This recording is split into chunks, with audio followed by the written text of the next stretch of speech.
Përshëndetje dhe mirë se erdhët. Sot do të zbërthejmë një filozofi vërtet të veçantë të artit, i quajtur kuanto poezi, e zhvilluar nga Berzat Sadiki. Le ta nisim me një pyetje që trondit themelet. Imagjinoni pak, çfarë do të ndodhte nëse arti nuk do të ishte një objekt, por një formë e pastër energjie. Për ta kuptuar këtë ide, do të ndjekim një rrugtim të qartë. Do të flasim për artin si energji, do të kthehemi pas në histori për të parë konceptin e dritës, do të zbërthejmë paradigmën kuantike, do të shohim përplasjen mes frekuencat dhe në fund do të zbulojmë se çfarë premton kjo teori për një rilindje të re. Në rregull, le t'i futemi menjëherë pjesës së parë, e cila prezanton ndryshimin themelor që propozon kuanto poezia. Pra, ideja qendrore është kjo. Arti nuk është më një objekt që e prek apo e sheh. Piktura, skulptura, poezia, të gjitha janë vale energjie. Dhe këtu vjen pjesa interesante. Kjo valë ose është e vërtet, autentike dhe ekziston, ose thjesht shpërbëhet, nuk ka rrugë të mesme. Tani, mund të duket si një ide krejtësisht e re, por koncepti i dritës në art ka një histori të gjatë. Për ta kuptuar thelbin e kuanto poezis, duhet të bëjmë një hap pas dhe të shohim se si ky kërkim për ndriçim ka evoluar. Shikoni këtë linjë kolore, nga rilindja tek iluminizmi, romantizmi e deri te modernizmi. Çdo epokë ka qenë në kërkim të dritës së vet, duke e zhvendosur fokusin gjithmonë më thellë. Le t'i krahasojmë pak. Rilindja, për shembull, e kërkonte dritën jashtë, në përsosmërinë e trupit njerëzor, në dritën vizuale. Ndërsa modernizmi, ai u kthye nga brenda, kërkoi dritën e fragmentuar të mendjes, të psikikes, të eksperimentimit. Dhe kjo na sjell pikërisht te thelbi. Çfarë bën këtë teori kuantike? Le të zbërthejmë komponentët e saj kryesor. Këtu futet në lojë koncepti kuantit. Harojeni estetikën klasike, pra ato çfarë është e bukur apo jo.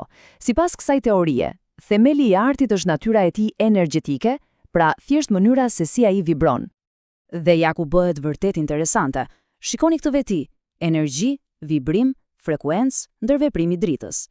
Kjo është gjua e fizikës, jo e kritikës së artit. Pra, arti rikufizohet si një proces fizik, si një rezatim i pastër i esencës.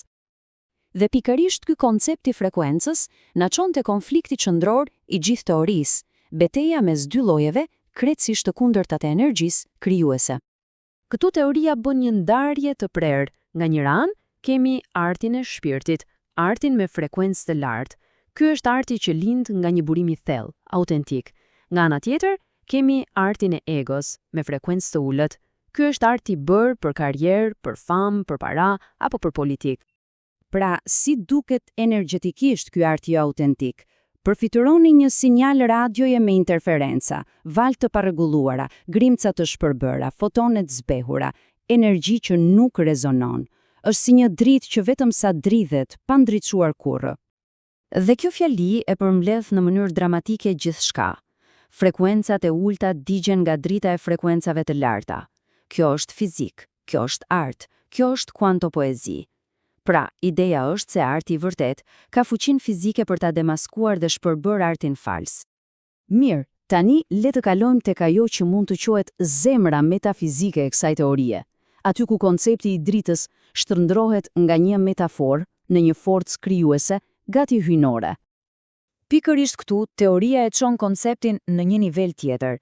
Drita është vëzhguesi suprem. Kjo nuk është më drita e diellit apo e llambës. Kjo është ndërgjegja supreme që sheh dhe i jep formë gjithçkaje. Këtu huazohet një koncept direkt nga fizika kuantike.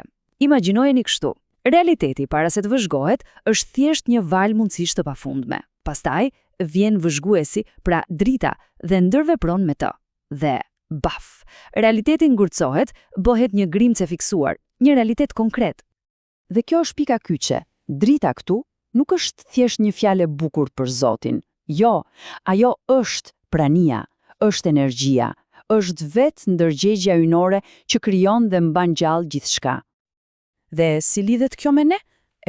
Sipas kësaj teorie, dashuria është pikërisht momenti kur shpirti ynë rezonon, kur vibron në harmoni të plot me këtë fushë hyjnore të dritës, është një sintonizim i përsosur energjetik. Mirë, pasi I pam të gjitha këto, lind pjetra, çfarë do të thotë kjo për të ardhmen e artit? Cili është hapi tjetër? Përgjigja që jep kuantopoezia është propozimi për një rilindje tretë, një rilindje kuantike të shpirtit njerëzor. Theksohet se kjo nuk I shkatron lëvizjet e kaluara, përkundrazi, I përthith ato dhe I çon në një nivel tjetër, ku fokusi kalon te shpirti. Kjo tabele përmbledh shumë bukur gjithë këtë rrugtim evolucionar. Shikoni, nga rilindja me fokusin te trupi, kaluam te modernizmi me fokusin te mendja, dhe tani sipas kësaj teorie, kulminacioni është kuantopoezia me fokusin te shpirti. Edhe drita ka evoluar bashkë me të, nga vizuale në të fragmentuar e tani në të brendshme. Dhe kjo na sjell te ideja përfundimtare. Në këtë epokë të re, një poezi nuk është diçka që thjesht e lexon, ajo rrezaton. Arti nuk është më një objekt pasiv që e soditim, por bëhet një transmitim aktiv energjie, diçka që e ndjen në thelb, po aq sa e sheh apo e lexon. Dhe do ta mbyllim me këtë pyetje, që është sa provokuese aq edhe thelbësore.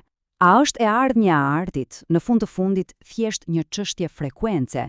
Ndoshta vlera e vërtet e një vepre nuk qëndron te forma e saj, por te vibrimi që ajo lëshon në univers.